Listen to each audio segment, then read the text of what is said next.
Cards on the table from the off. I am one of maybe 42 film geeks who fails to regard Nolan as the second coming of Kubrick. Worship him, worship him, worship him. So if you're expecting me to spend the next 864 words describing Tenet as being better than A Weekend with Eva Green, then that's just not going to happen, so here we part ways with no hard feelings. For those still here, I will accept without hesitation and reservation that a Christopher Nolan film is unlikely to be mistaken for anyone else's work, for good or ill. Because I always have the same reaction to a Nolan film. Soundtrack and audio effects too loud. Tenet's soundtrack could be used at my local nightclub and a good time could be had by all, but that's neither here nor there. In the cinema, it's an incredibly awesome, almost overwhelming visual experience, but on the small screen you notice that the plot doesn't quite seem to add up. Also, no one has the slightest idea what a joke or romance is, and every sentence that you can hear over the soundtrack is somehow very important. And the whole film just feels cold somehow. All of which are present and correct here, as well as Nolan's positives. An admirable insistence on practical effects, unique ideas that are well realised, and when you turn down the soundtrack, it's amazing, and at least hear that flaming BWAM sound.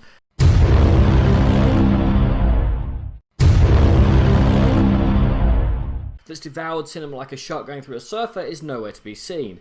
As for Tenet itself, it's Doctor Who meets Mission Impossible via a third film which I feel drifts into spoiler territory. It's the kind of film where at multiple points I wanted the film to stop whatever it was doing and tell me what the living film was going on and how whatever lunatic thing the protagonist was doing was going to help whatever the big objective was. Then the film would stop and try and tell me what the living film was going on and how whatever lunatic thing the protagonist was doing was going to help whatever the big objective was, and I still had no idea what was going on.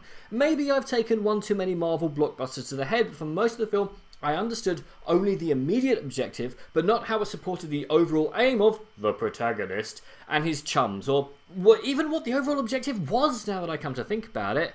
Oh, and I'm not being obtuse by referring to our lead, John David Washington, making a pretty solid case as to why he should be the next James Bond as the protagonist, because that's how the film refers to him. That's right, the lead character of arguably one of the last big films of 2020 has no name on IMDb and literally refers to himself as the protagonist on multiple occasions, which I thought was a bit on the nose at the time, but again, Nolan. I mean, yes, the visuals are amazing. Crashing an actual literal plane into an actual literal building was amazing to see. It was apparently cheaper than doing it with miniatures and set piece builds, which raises so many questions. And there was an awesome car chase and fight scenes. For 80% of the film, it was like an intricate dance, which was amazing to watch. But then Nolan realised that the film needed to end, and all together now, it all went silly in the third act, as I was dumped into a massive pitched battle for seemingly no reason other than a big third act punch-up was required, which kind of felt out of place with the whole secret agent act which has been built up over the last 2 hours. That said, the one unambiguously good thing I will take from this film, though, is that based on this performance, Robert Pattinson is going to kill it in The Batman, as that's basically the role he's playing here and doing it so well. The one weak spot of the film, though, is sadly the villain of the piece, whom, despite having what could be an interesting and complex character with the director aware of our human emotions, instead comes off as someone just itching to grab a fair maiden and head off down the local railway tracks. All in all, though, Tenet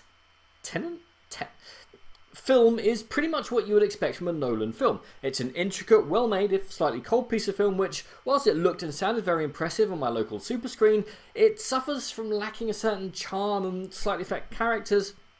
And I think on a smaller screen, a muddled narrative is going to become more evident. Oh, and it's also going to be a bomb for the ages. Not out of being a bad film, but out of the fact that the cinemas are going to be deserted for the foreseeable future, and any film that turns a profit this year is going to be a very low-budget film that would only need a few screenings to turn a profit anyway. So if nothing else is on, which is pretty true at the moment, check this out. Otherwise, just don't bother. But what do you guys think, and what is your favourite time travel film? Comment below, let me know. I'm Daniel, it's been a dunking. If you enjoyed this video, please like, share and subscribe.